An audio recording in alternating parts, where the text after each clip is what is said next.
continued bus journey onward by Master Atlan, Chapter 52, Shining Lights, and Kidomaru was bored out of his mind when he was tasked to take his post with the best vantage point of the district. He had expected to be stuck up here all night while the White Fang patrolled on about injustice and inequality for hours on end. They were pathetic. He was the fondest, but he didn't let people's opinions or stray looks bother him, and if someone decided to speak up about his presence, he waited until that person was alone to teach them a lesson about yapping off.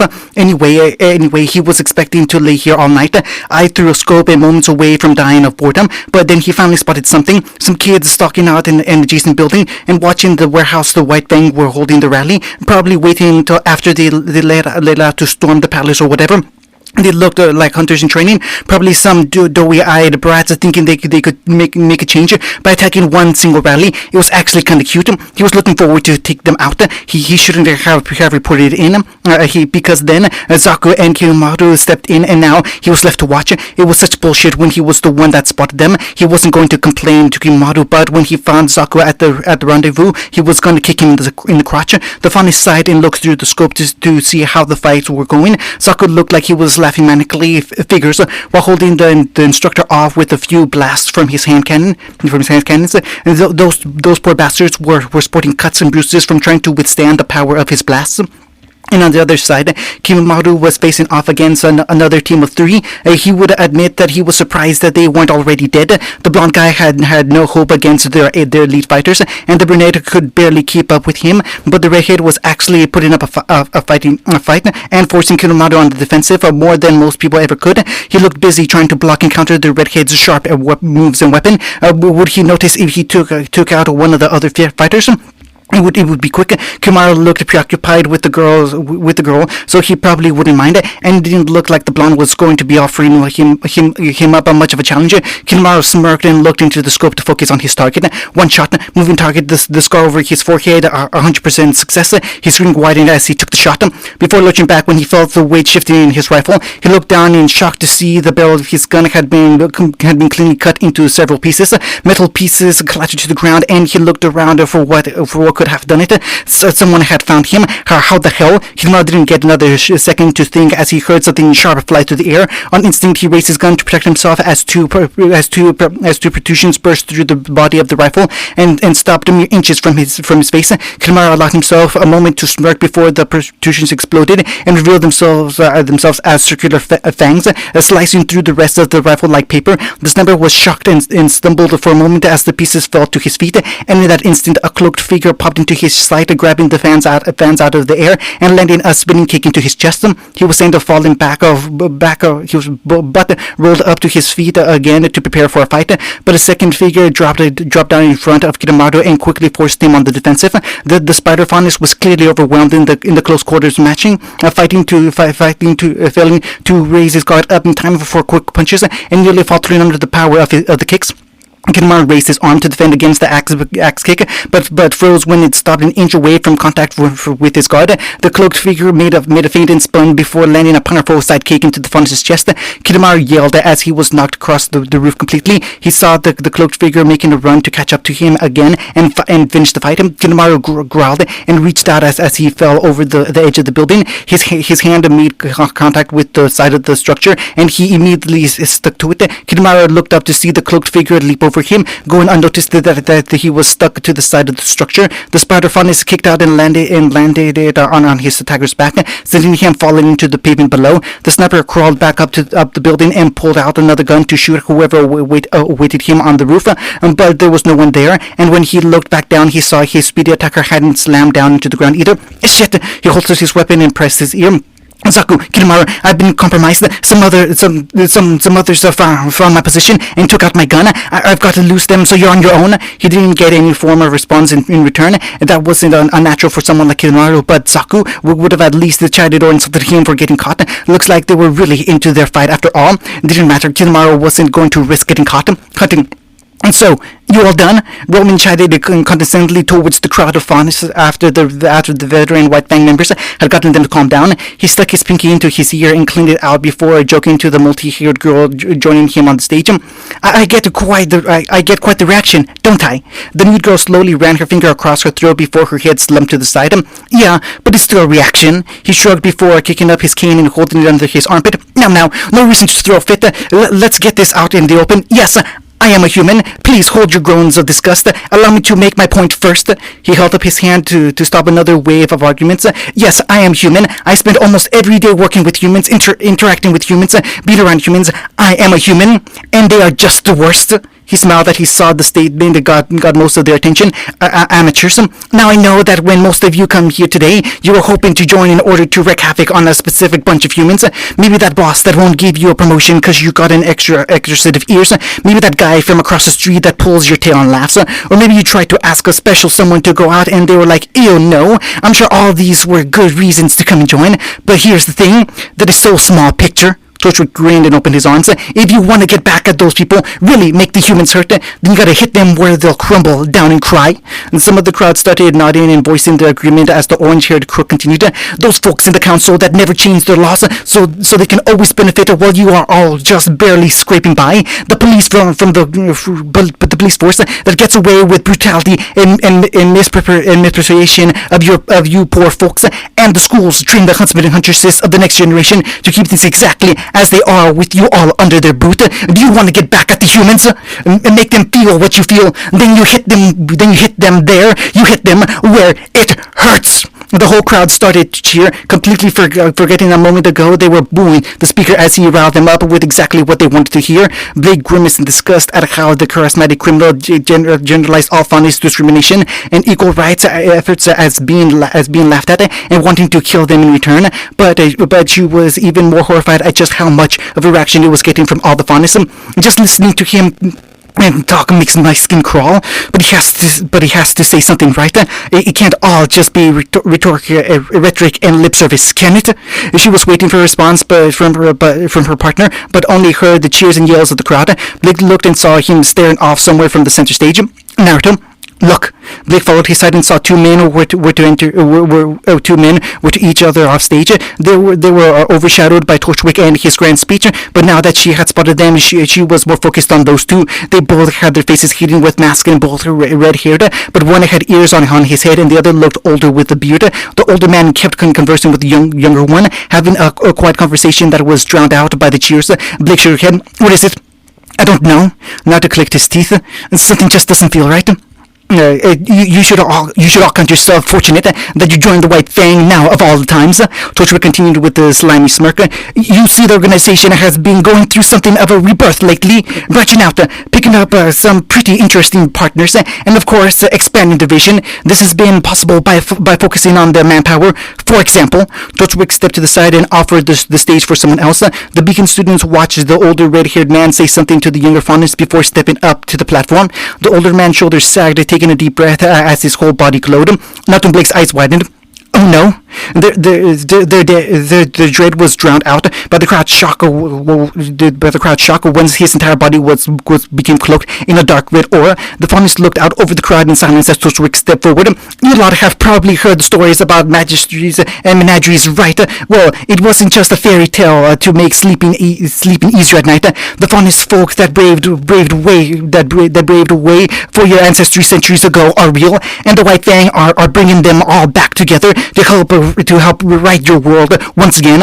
Already got several in the employ. He sent a smirk to the back of the stage, and we have a few others in our eye already. Plus, while they deal with manpower, we've got firepower to match. The curtain on the stage fell and revealed the giant gray mech situated behind the stage. The enormous mechanical suit dwarfed everyone around it, and had been customized with the White Fang insignia painted onto the cockpit. The audience gasped, marveling at the sight of the towering technical wonder. Oh my god! Naruto muttered to himself. He would be geeking out at the sight of the giant robot if he didn't know it was going to be used to wreak havoc. He's mad, Blake spoke in a horrified tone. They're all mad. Now, this beautiful hunk of metal and dust is Atlas's latest advancement for protection and protecting the innocents. The criminal exaggerated with air quotes before scoffing, but fortunately, the White Fang and some of our other partners came together and appropriated them for better use. He knocked his knuckles against its leg, and in listening to the reverberation, you'll probably get to do a lot of maintenance or even learn to pilot these things when you head down southeast. Toshiro paused as he felt a tug on his coat that quickly grabbed his attention. He looked down and saw the mute girl holding up a scroll. He read the message on the screen. Norton Blake watched cautiously as he nodded his head and called the lieutenant over to whisper something to him. They leaned towards each other. What's going on? I don't know, but we have to get ready to run. Blake warned as she took a cautious step back. They were about to make their move before she noticed the veteran members of the White Fang surrounding recruits. She clicked her teeth. Damn it, ladies and gentlemen, I have some troubling news. Toshwick announced over the crowd. We have received reports of intruders outside. Apparently, there's a few hunters that think they can get some respect by barging in here and beating you all up before finally taking you in. Like you're criminals, Toshwick added at the end, easily manipulating the crowd of recruits to agree with his vilification of hunters. Blake felt sick of listening to this man before he continued. But I've dealt with people like this before. In fact, I had to deal with a few of them recently, and if they've got some people waiting out there, I wouldn't put it past them to have someone waiting in here too. Oh no. Our recruits, back to the wall. The lieutenants ordered veterans blocking the horde of potential recruits off and forcing them towards the wall. There was a wave of vocal disagreement, but it was quickly silenced with a gunshot into the roof. We will unmask each and every one of you, and if you strike our attention, you will be questioned to cooperate, and this can go by quickly. On the only plus side, these new recruits look so terrified they probably quit now before even properly joining. On the other hand, they were screwed. Nata stood beside her and was going to be first when they finally came over to unmask them. The fox looked down the row and saw all the terrified people having their masks pulled off before he whispered, "Tosh was going to recognize us. We got to get out of here." Easier said than done, Blake griped. You wouldn't happen to have an exit strategy, do you? Well, I'm hoping the others are waiting for us outside, so my mind is just in a panic and stuck on fighting our way out. Any other ideas? Like she wasn't panicking either, Blake took a deep breath and looked at her surroundings. White Fang members, terrified recruits, Torchwick, and her eyes finally fell on a circuit box. Okay, I might have a plan. First, we'll start with the distraction, right? And then we fight our way out. She could feel the incredulous look he was giving her through the mask before a small smirk came to her face. Just working out a plan. When they get to you, push your way through and get ready to run. I swear, after Juniper gets their turn, we need to go through one more semester. He quiped before his face went still as the lieutenant and a few guards finally arrived. Blake felt her pulse quicken as the White Fang members reached out to grab Naruto's mask. She saw Toshwick turn to them with interest as he started to realize who they were. The mask was pulled from his face, and he jumped up and kicked the lieutenant in the chest and into his guards. Run! Blake pulled out her gun and took aim. Several other weapons were immediately trained on them as Toshwick already had them in his keen sight.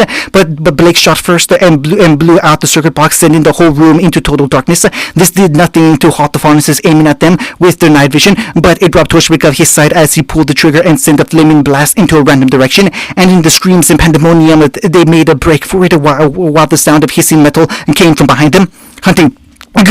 Nor yelled as she was knocked back across the roof. Zaku grinned at the pained expression she showed, having to block his sound blast so closely. His eyes panned over and saw the furious glare in Ren's eyes, and he attempted to blindside him. Zaku blocked the kick to his head and ducked beneath the next one before separating from Ren as quickly as he could. He leaned back to avoid the roundhouse kick for his head before parrying the kicks that followed. Ren landed and immediately charged in, swinging Stormflower and forcing Zaku to dodge the bladed edge. Even being impressed with the blades, even being impressed with the slashes. The older boy didn't seem all that perturbed about being attacked. He blocked both blades with his arms, not even flinching as he planted a foot in Ren's chest and knocking him away.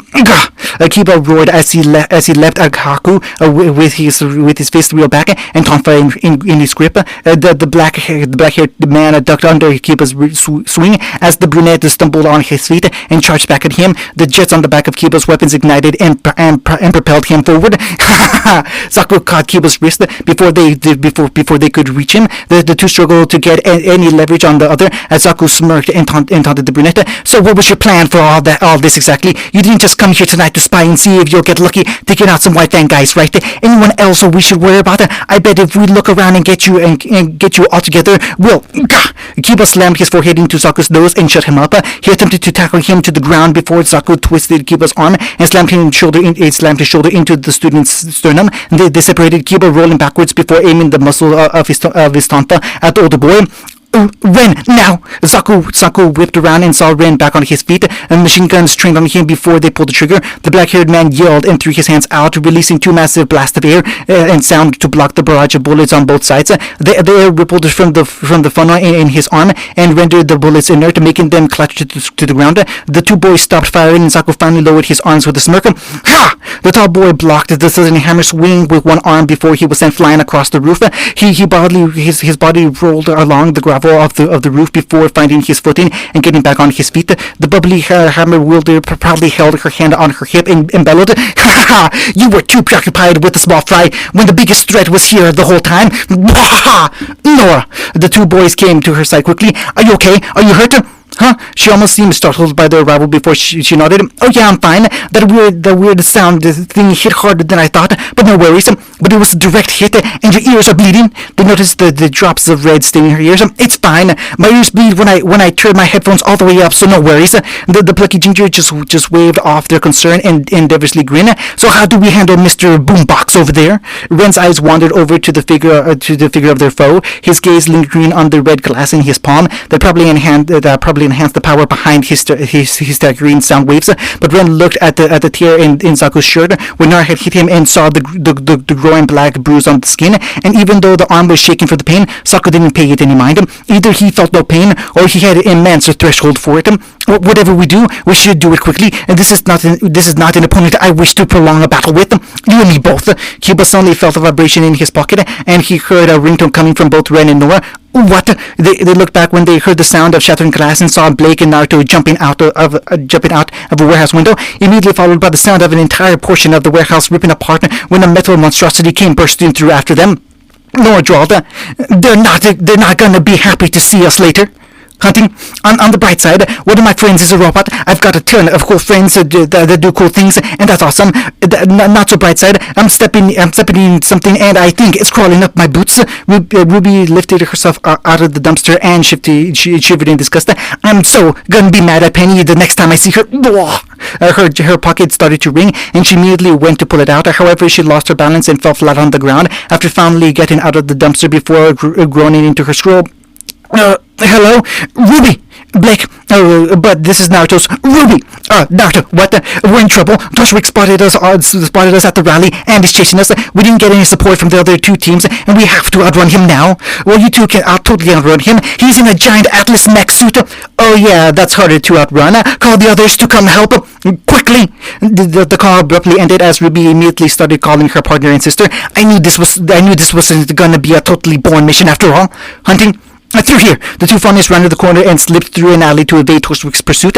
The duo easily jumped and flipped over everything that cluttered the ground as they did their best to put as much distance between them and the robot as possible. They came running out into a mostly empty street as Naruto slid on the pavement and Blake landed on top of a slow car. The blonde looked around him. "You think we lost him? When is it ever that easy?" Blake fixed some hair off of her eye and looked around. They were fortunate to have lost the Meg, but how could they have lost the sight of such a huge thing? "Hey, get the hell off my car! What the hell do you kids think you're doing?"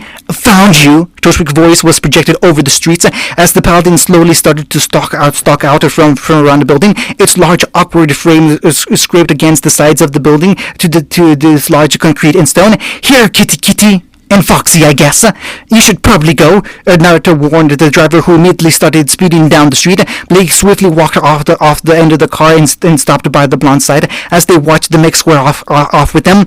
We're not gonna lose this thing, are we? Probably not, and I don't think we should try, Blake stated as he sent her questioning look. If we lose him, then he'll keep looking and cause untold collateral damage. Besides, this might be a chance to capture him and get him into custody ourselves. No army or henchmen, no White Fang support, just a big-ass mech suit between us and our target. I can see the appeal. Naruto gave a nod before looking back and seeing the street curve up into the highway. His eyes lowered down the support beams. The highway's over there. I'd rather not jump on a highway. Besides leaping from car to car, I'd hate to see what happens when Torchwick tries to barrel his way towards us. That's not what I meant. The highways are high up, and the only thing on the ground beneath them are the beams. We might be losing a lot of coverage to hide from this thing. But if we're gonna fight a giant mech, that might be the best place to avoid any civilian element. Blake gazed panned over and saw the mostly empty patch of land underneath the massive highway. She smirked. Good thinking. I'm flattered. The whiskered boy grinned and pulled out his kodachi, and Blake drew her blade. 1, 2, go! No, you don't! Torchwick chased after the Faunish duo as they ducked for under the highway. The lumbering behemoth of metal and bolts shook the ground it walked on as it gave chase. The Beacon students quickly realized just how deceptively fast the paladin was as it came up on the heels. You can't run forever, kiddies!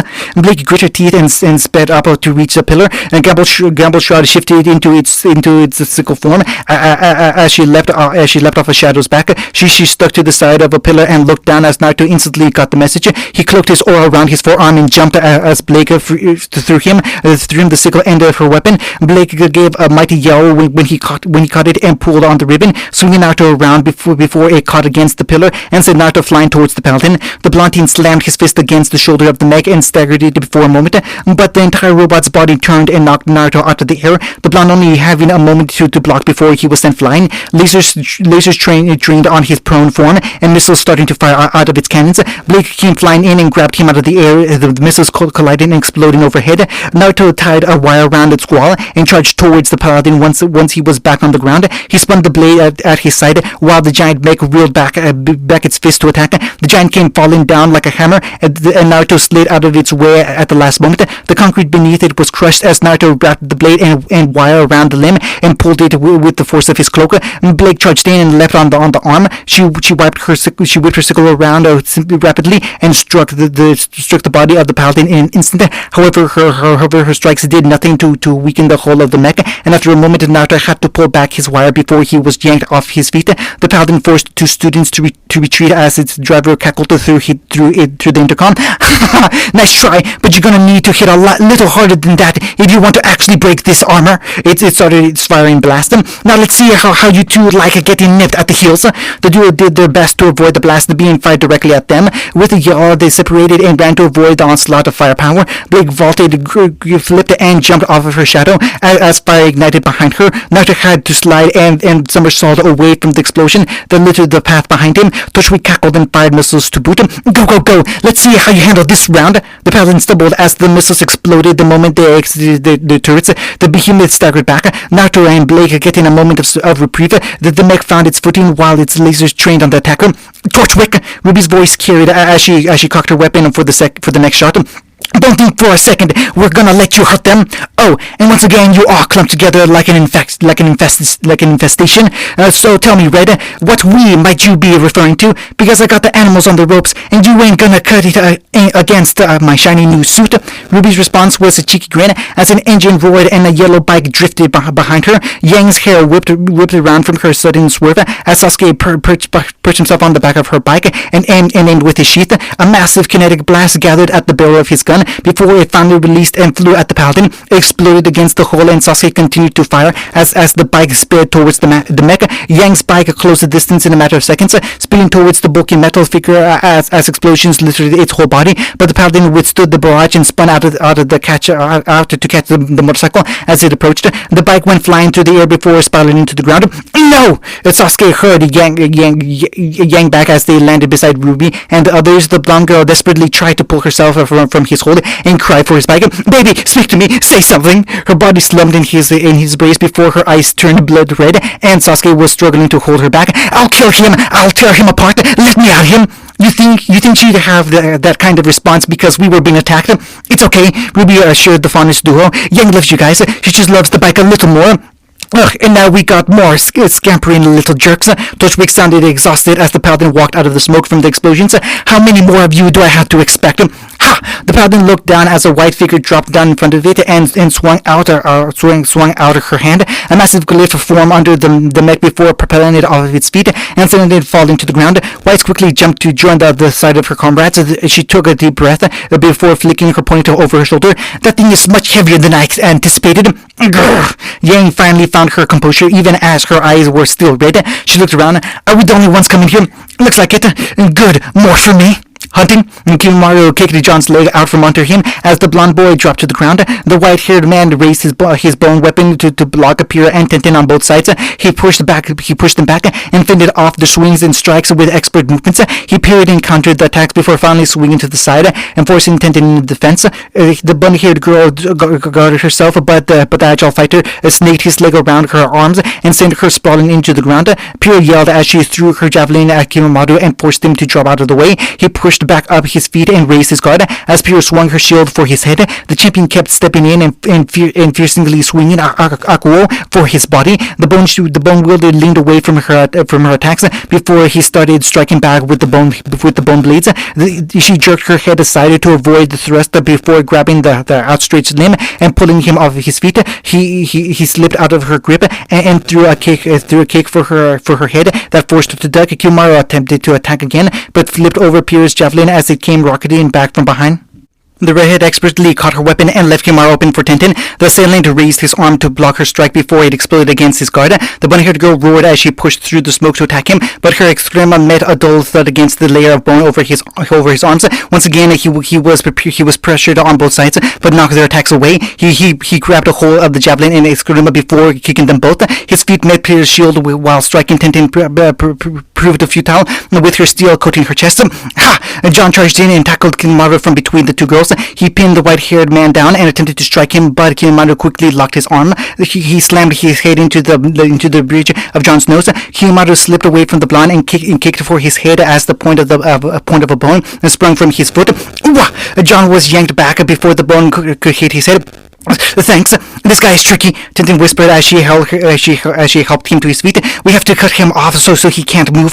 Kimaru ducked under Pierre's kick and parried her next strike. He flipped away from the swing to his chin, but almost tripped as a sleet of ice formed at his feet. He caught himself and leaned away from Tintin's attack before he saw John appear behind him with his shield and sword at the ready. The white-haired fighter looked around as all three students blocked him off, though his whole body relaxed. And I underestimated your tenacity. That is my mistake. You better believe it was, John boasted before flinching at the pain in his ribs. Who are you? Pierre asked calmly while never faltering from her stance. You don't appear to be a member of the White Fang, so who are you allied with? Roman Torchwick? The white-haired man returned her inquiry with a dull stare. I thought I would at least ask. Guess we're not gonna get an answer from you here. Then he raised her sticks. Then we'll take you in. My mistake was underestimating your tenacity. Kimaru glared. You'd be wise not to underestimate mine. The lone blonde sprouted out. A long bone sprouted out of his foot as he stabbed it under him. With a swift spin, he cut a hole through the roof. They stood on and fell through it before they could grab him. Pierre looked down the hole and tried to spot him, but to no avail. He was already gone. Ow! John toppled over, taking deep breaths and gently cupping his side with a pained expression. I know we shouldn't have let him go, but I'm kind of glad we don't have to deal with him anymore. Pyrrha, Tony came up to her side. That guy held us all off. He actually looked like he was matching you and those bones. Pyrrha, who'd never witnessed anything like it either, even from all her fights in the tournaments. Who was that guy? I'm not sure. The champion slowly shook her head, but I can only imagine with how fierce his movements were that he came here to deal with us permanently, and that makes him and that means he's our enemy. Hunting. Lurking shadows, eclipse, white rose. All 6 students fell into form after Ruby yelled out her order. Blake and Naruto flipped off in one direction while Sasuke and Yang went the other. Weiss and Ruby stayed back as the heiress summoned a glyph in front of her leader's gun. Ruby shot through the glyph and watched her bullet explode into ice against the paladin. Yang and Sasuke stomped towards the paladin's lower body as it fired towards them. Yang pounced on the bend in its leg as Sasuke struck the other one. This caused the massive mecha to shake and Torchwick to growl through the intercom before swinging its arm around to hit them. The two leapt back and opened it up for the next team to strike him. Naruto and Blake charged up its arm while they were still prone, leaving quick cuts and slashes over the arms while they charged up to the torso. The fox jumped up to its top and fired a round of dust arrows, watching the explosions and sparks and icicles impact over the laser targeting system. Torchwick tried to shake him off,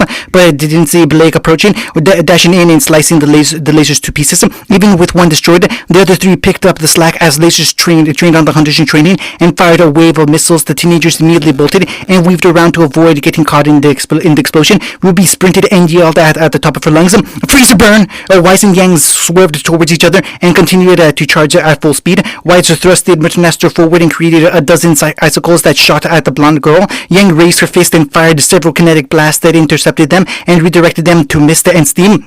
"Damn!" Torchwick murmured as the entire space was covered in a thick fog that concealed their form. He could barely see anything through the paladin's screen, and he as he made the mech slowly stalk forward. The lasers perched on the robot kept following the students' movements, but they were moving so fast that the Kuroko would just be wasting ammo trying to fire at them. Cold front.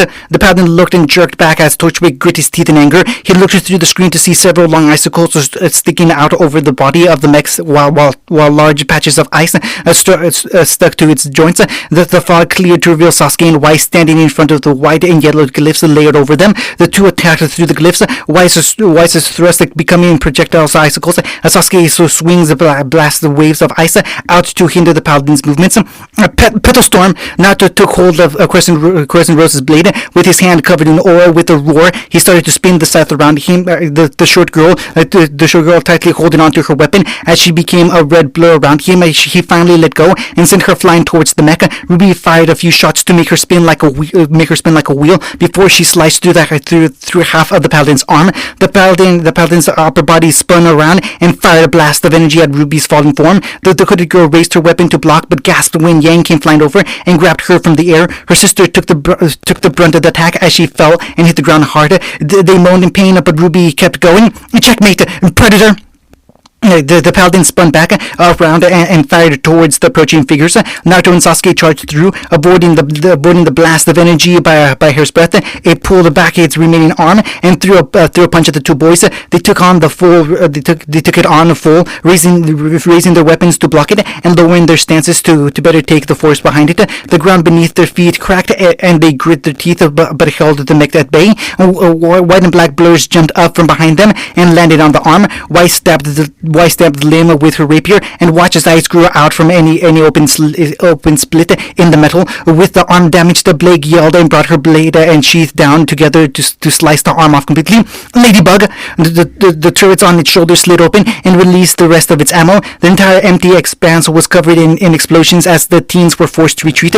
Ruby and Blake joined together and charged towards the robot. It saw them coming and raised its leg to stomp, but Ruby dashed by before it could land. The two girls faced each other and crossed while slashing their weapons against its legs. They did it over and over as Ruby hooked her scythe around its knee and sliced it open. Blake wrapped her sickle around the other before cutting it off completely as the paladin came falling down, reduced to nothing but the torso. Ruby finally yelled, "Bombshell! You ready? You know it." The blonde smirked and bumped fists. Yang's hair glowed as Naruto's fist became enveloped in flames. The two girls were surrounded by a black glyph before Weiss's wife swiped her hand and propelled them towards their targets. The two reeled their fists back and yelled at the top of their lungs as the paladin released one last wave of missiles to deter them. It failed. Ah! The fist impacted against the hull of the Paladin and sent it flying across the open space beneath the highway. The cockpit bent and indented while bouncing open, bouncing over the ground before falling apart. The door to the hull finally popped off, and Torchwick came falling out. He groaned and rubbed his head before looking at the remains of his robot. He clicked his tongue and kicked the hole in anger. You know, these things aren't cheap, right? I mean, I didn't pay for it, but you brats need to seriously learn to play nice with people who are playing with other people's things. That's rich coming from the guy that wrecked my baby. Yang snarled as she cracked her knuckles and stomped forward. The blonde girl reeled back before firing around at the crook. This is for Bumblebee! The kinetic blast soared towards Roman. As he cautiously reached into his pocket, he didn't make any move to defend or block the blast, but was saved at the last moment as the shotgun blast curved around an umbrella. The Beacon students looked on in surprise as the umbrella moved to reveal a short girl with 3 different hair colors and different eyes. Roman pulled out a cigar and smirked while stepping forward. Thanks for the save, Neo, but it's time to head off, don't you think? No, you don't. Yang sprinted towards them with her eyes flaming red as the short bodyguard merely held up her umbrella. Yang reeled back and punched as hard as she could as the short girl and the smarmy crook shattered into glass. What the? Sorry, folks. They looked up and saw Torchwick and his charge on board the bulkhead hovering over their position. They made a move to chase them, but Torchwick cackled as the bulkhead started away. I hope the next time we meet one of you will have the decency to croak. I don't like him. Ruby grumbled as the bulkhead finally disappeared from their sight. Not in the slightest. What's there to like about a criminal like that? Yeah, but you know, some bad guys in stories are charming rogues or something. Don't get that from him. We'd be worried if you did. Well, Naruto stretched out and folded his arms behind his head. I say all things considered. Things being us getting caught and chased by a giant missile-shooting robot, we came out okay, and we got to use some of the names too. Alright, Ruby leapt in joy. I told you guys we were going to get a chance to use them, and they were awesome. I will admit that it was clever to use in combination moves like that. White complimented her partner's suggestion. White complimented her partner's suggestion before shaking her head. But I still think it was poor timing to make us learn all the code names before we came out here. But they worked. Ruby whined before puffing her chest out. I got to lead us to victory this time. Aren't I great? Yes, but unfortunately our target seemed to, White giggled, fly away. Boo! What? White squawked at all the shameful looks being aimed at her way. Yang makes jokes like that all the time. Exactly. We already have one terrible joker in our lives. We don't need another. Blake bemoaned. Speaking of which, you'll be okay. They looked over and saw Yang knelt by her wrecked bike and picking up pieces and blubbering incoherently. I can put you back together. I just need time and spare pieces. Dad's not going to be happy about that. Blake sighed and stepped forward to grab her partner before looking back at them. This might be a two-person job. Naruto gave a heavy sigh before dragging his feet and following the black-haired girl to grab the brawler. Ruby, Weiss, and Sasuke stayed behind to avoid having to deal with the grievously blonde girl as the red-clad girl turned to her partner. Weiss, what did you think of the names? I did a great job, right? I suppose all you really need is some ample time to work out some names. I'm glad I suggested White Rose, though. Weiss flipped her ponytail back with a smug smile, much more elegant than Snowflower. Yeah. Hey, Sasuke. Ruby ignored Weiss's boasting and dashed around the girl in a burst of speed to distance in front of the older swordsman. What do you think of our bellflower attack? Should be. I think you should copy my semblance again. Like in the food fight, and we can just whoosh and slice and shrink through everything. I'm sure you'll figure that out. Sasuke realized the shorter girl was lost in her own mind as she started planning out formations and ideas to use in their next combination. Teruchiya looked over and saw Weiss suddenly watching Naruto and Blake apprehend Yang to little effect. He stepped over to her, getting her attention as she looked up at him. I'm sorry. Her brow raised in confusion. For what? Our combination was fine. Not that. I'm just sorry for everything. He apologized, and the stern look on Weiss's face while looking at him faltered for a moment. The two stood in silence together as Weiss looked off to the side. Her shoulders tensed and she prepared to speak. No, Yang, calm down. Stop swinging at us. We could use some help over here. Sasuke ran to help calm Yang down. Ruby walked over to Weiss's side and tilted her head. What was that about? Don't tell Yang about that. What? Don't. Okay. Jeez, you're crabby. The hair soundly glared at her in response. Ruby pouted and pulled out her scroll. John and others haven't called yet. I hope they're okay. Considering they didn't help us fight, then it better be something important, or else they're going to get an earful. Hunting. Nora fired her grenade at Zaku and withstood another sound wave aimed towards her. The black-haired man dodged the pink explosion, but quickly found himself under pressure from Ren. The agile boy swung the blades for his torso and head. Zaku jumped back before jumping forward again and aimed his palm for Ren's head. Ren spun and jammed the end of Stormflower's blade into the red glass in Zaku's palm. They were both blown back from the uncontrollable release of air and sound coming from his broken airway. Fucker! He roared and charged for Ren to finish him off, but before he could approach the dumb boy, Kiba dashed in and threw a punch for Zaku's chin. The black-haired man dodged the strike and kept his injured arm to his side before striking back. Zaku landed a punch across Kiba's face and took a striking turn from the tattooed boy. Kiba grabbed the outstretched arm, but Zaku just grinned and jumped to land a knee in Kiba's face. Don't get it yet, moron. I don't feel pain. I know. Kiba grinned, shrugging off the bruised chin before locking the caught limb in place. That's what I'm hoping for.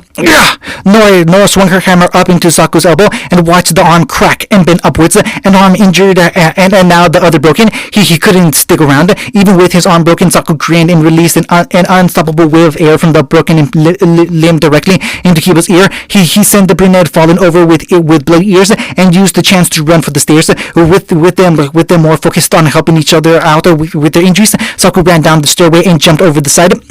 He was knocked out of the air by a shield being thrown into his chest. He landed roughly on the ground as his whole body glowed before disappearing with the last of his aura. He spat up some blood and growled through his teeth. Who the fuck threw that?